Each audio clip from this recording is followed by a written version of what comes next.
Charles Ponzi, The Original Scheme, 1920, USA. Boston in 1920 looked like a carnival of money. Crowds packed the sidewalks, carrying envelopes of savings, desperate to hand them to one man, Charles Ponzi. His promise was simple and irresistible: double your money in 45 days. For newly arrived immigrants and struggling workers, Ponzi's idea seemed like a golden ticket. He claimed to exploit international postal reply coupons, buying them cheaply in Europe and redeeming them in the United States for higher value. Newspapers even praised his brilliance, adding fuel to the frenzy. In reality, the scheme was impossible. To scale it, Ponzi would have needed more coupons than existed on Earth. Instead, he recycled deposits from new investors to pay earlier ones. The illusion of success grew as thousands lined up, convinced they were witnessing a financial revolution. Journalists investigated, regulators joined in, and the math exposed the fraud. Confidence evaporated almost overnight. By August 1920, the pyramid collapsed, swallowing $15 million. Ponzi was jailed, but his surname lived on. To this day, every financial pyramid still carries his name, the infamous Ponzi scheme.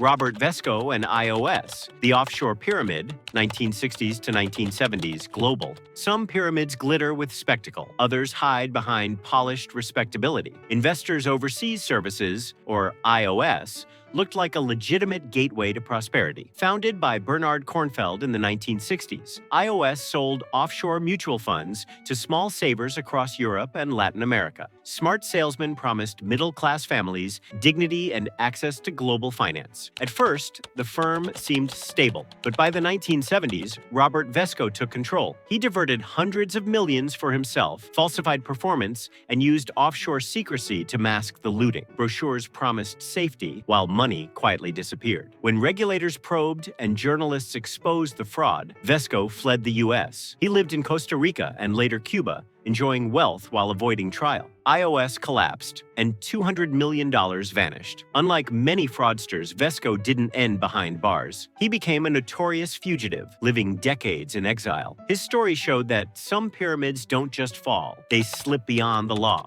Sergey Mavrodi and MMM, 1990s Russia. MMM will make you rich, sang television ads across Russia. Pensioners and workers believed it, desperate after years of hyperinflation. Post-Soviet Russia was chaos. Banks failed, wages disappeared, and people clung to any hope. Sergey Mavrodi appeared as a savior, offering astronomical returns that promised to rescue ordinary lives. MMM promised profits up to 1,000%. Families sold homes, jewelry, and farmland to invest. Early payouts came only from newcomers' money, but ads convinced millions it was real. Lines stretched outside banks as people begged to join. By 1994, payouts slowed. Crowds panicked, protests erupted, and the government intervened. Offices were besieged, and the fraud was exposed. Between 5 and 10 million people lost everything. Families were devastated, and trust in banks collapsed for years. Mavrodi went to prison, yet strangely, some remembered him as a folk hero, a symbol of Russia's turbulent 1990s, where desperation made illusions feel real. The Albanian Pyramid Crisis, 1996 to 1997. Albania, in the mid-1990s, shimmered with illusion. Cars rolled through villages, weddings sparkled, and new homes rose everywhere. The miracle came from dozens of investment firms that promised to double deposits. With weak banks and little regulation, nearly the entire nation invested. Families sold land, jewelry, even livestock to participate. By 1997, pyramids held deposits equal to half of Albania's GDP. For a moment, life glittered, but when the first firms collapsed, panic spread instantly. Crowds stormed offices, only to find coffers empty. The domino effect destroyed every scheme. Riots erupted, protests turned violent, and the state quickly lost control. Armories were looted, militias formed, and blood filled the streets. Thousands lost savings, but the cost was far greater. The government fell, the nation teetered on civil war, and Albania became a case study in how financial pyramids can topple entire countries, not just families. Stanford, the billion-dollar Mirage, or the 2000s Caribbean Air USA. Helicopters roared over cricket stadiums as Stanford handed out prize money like confetti. Luxury was his advertisement. Through Stanford International Bank in Antigua, he sold safe, high-yield certificates of deposit. His charm, political ties, and glamorous lifestyle convinced thousands. Investors from Texas to Venezuela poured billions into his bank, but their deposits didn't go into safe investments. They funded Stanford's yachts, mansions, and jets. Early investors were repaid with newcomers' cash. Auditors ignored red flags while Stanford grew his empire. In 2009, U.S. regulators uncovered billions missing. The mask slipped, and Stanford's empire crumbled overnight. More than $7 billion vanished. Retirees and charities lost futures. In 2012, Stanford was sentenced to 110 years. Once a celebrated billionaire, he became a cautionary tale that prestige and spectacle can hide pyramids in plain sight. Bernie Madoff, the $65 billion deception, 2008 USA. At its height, Bernie Madoff's clients believed they held $65 billion. The illusion of stability felt unshakable. A former NASDAQ chairman, Madoff embodied credibility. Charities, celebrities, and pension funds trusted him without hesitation, believing his steady returns were genius. Behind the scenes, no trades ever happened. Madoff recycled deposits from new clients to pay earlier ones, fabricating flawless statements. Over decades, the pyramid swelled into the largest in history. When the 2008 financial crisis hit, investors rushed to withdraw funds. Madoff couldn't deliver. He confessed to his sons, who turned him in. Losses reached $65 billion. Charities closed, retirees were ruined, and faith in Wall Street collapsed.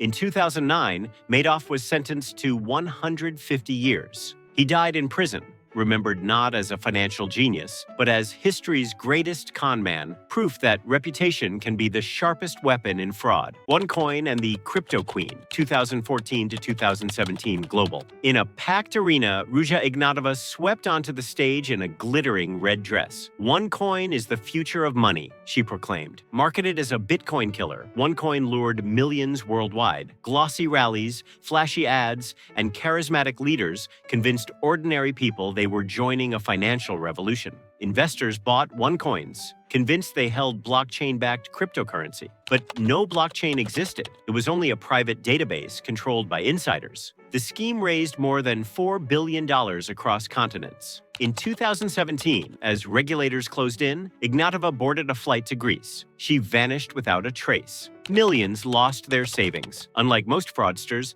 Ignatova never saw prison. She became a phantom, now on the FBI's most wanted list. Her disappearance turned her into legend, the Cryptoqueen, a ghost haunting modern finance. PlusToken, the digital Ponzi, 2018 to 2019, China/Asia. A simple phone app promised passive income from crypto trading. Millions across Asia downloaded it, convinced they had found easy money. Launched in 2018, PlusToken spread rapidly in China, South Korea, and Southeast Asia. It was marketed as both a wallet and an investment platform. The story was arbitrage trading across crypto markets. In reality, no trades happened. Like classic pyramids, new deposits paid earlier users. By 2019, PlusToken controlled over $2 billion in cryptocurrency. Suddenly, withdrawals froze. Operators disappeared, taking billions with them. Panic spread as investors realized they had been deceived. Authorities later arrested several organizers, but most funds were never recovered. Millions of victims were left with nothing. PlusToken proved that technology may change, but the mechanics of greed remain timeless. Old tricks thrive in new digital disguises, reminding the world that vigilance never goes out of fashion.